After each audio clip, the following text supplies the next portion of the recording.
வணக்கம். திருப்பூர் எஸ்வி பனியன் ஸ்டோர் ஈரோடுங்க. ஈரோட்ல பன்னீர்செல்வம் பார்க் சிக்னல்ல இருந்து டிவிஎஸ் வீதியில என்எம்எஸ் கமல்ல முத கடையா இருக்கு. இன்னைக்கு நம்ம பார்க்க போற கலெக்ஷன்ஸ் பாத்தீங்கன்னா ஷார்ட்ஸ், மென்ஸ் கிட்ஸோட ஷார்ட்ஸ் பார்க்க போறேங்க. வெறும் 39 ரூபாய்க்கு லைக்ரா ஷார்ட்ஸ் கொடுத்துட்டு இருக்கோம். வித் ஒரு பாக்கெட்டோட கொடுத்துட்டு இருக்கோம். வெறும் 39 ரூபாங்க. இந்த மாதிரி கட்டு வரும். கட்டுக்கு 5 பீஸ் வருங்க. எஸ், எம், எல் அப்படின்னு வருங்க. அடுத்தது எல், எக்ஸ்எல், டபுள் எக்ஸ்எல் சொல்லி சைசஸ் வருங்க. இந்த மாதிரி 6 டிசைன் வருங்க. இது 39 ரூபாய்க்கு கொடுத்துருக்கு. அது 70 ரூபாய்க்கு கொடுத்துருக்கோம் பெரிய சைஸ்.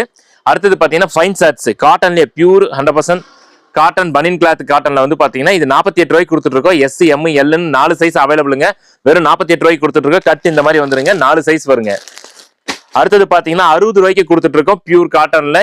இதுல பாத்தீங்கன்னா மொத்தம் 4 டிசைன்ஸ் அவைலபிள் இருக்குங்க. இது வந்து வெறும் 60 ரூபாய்க்கு கொடுத்துருக்கோம். கட்டு பாத்தீங்கன்னா எஸ், எம், எல் அப்படின்னு சொல்லி இந்த மாதிரி கட்டு வந்துருங்க. இந்த மாதிரி பண்டலா தான் எடுக்கணும். எங்க கிட்ட ரீட்டைல் கிடையாதுங்க, ஹோல்சேல் மட்டும்தாங்க. மினிமம் பர்ச்சேஸ் ஒரு 3000 ரூபாய்க்கு பண்ணணுங்க. அடுத்தது பாத்தீங்கன்னா மென்ஸ் பர்முடா பாக்குறோம். இது வந்து பாத்தீங்கன்னா 84 இருந்து ஸ்டார்ட் ஆகுதுங்க. இதுல வந்து L, XL, double XL, 3XL, 4XL வரைக்கும் சைசஸ் அவைலபிள் இருக்குங்க. மினிமம் வந்து ஒரு கட்டுக்கு 5 பீஸ் வருங்க. அதுலயே லைக்ரா ஷார்ட்ஸ்லயே வந்து ஃபைன் குவாலிட்டி வேணும்னு கேக்குறீங்க இல்லையா, ஸ்போர்ட்ஸ் வேர், அந்த ஐட்டம் வந்து வெறும் 65 ரூபாய்க்கு கொடுத்துட்டு இருக்குங்க. எக்ஸ்எல், டபுள் எக்ஸ்எல், 3XL மாதிரி இந்த மாதிரி 3 சைசஸ் அவைலபிள் இருக்குங்க. எங்க கிட்ட ஹோல்சேல் மட்டும் தாங்க. மினிமம் பர்ச்சேஸ் 3000 ரூபாய்க்கு பண்ணுங்க. கீழே தெரிய நம்பருக்கு வாட்ஸ்அப்ல ஹாய்னு ஒரு மெசேஜ் அனுப்புங்க. கேட்லாக் அனுப்புறோம். இந்த ப்ராடக்ட்டோட டீடைல், ரேட்டு, போட்டோஸ் எல்லாமே உங்களுக்கு கீழே தெரியுற நம்பருக்கு ஹாய்னு மெசேஜ் அனுப்புனீங்கன்னா அந்த நம்பர்ல வந்துருங்க.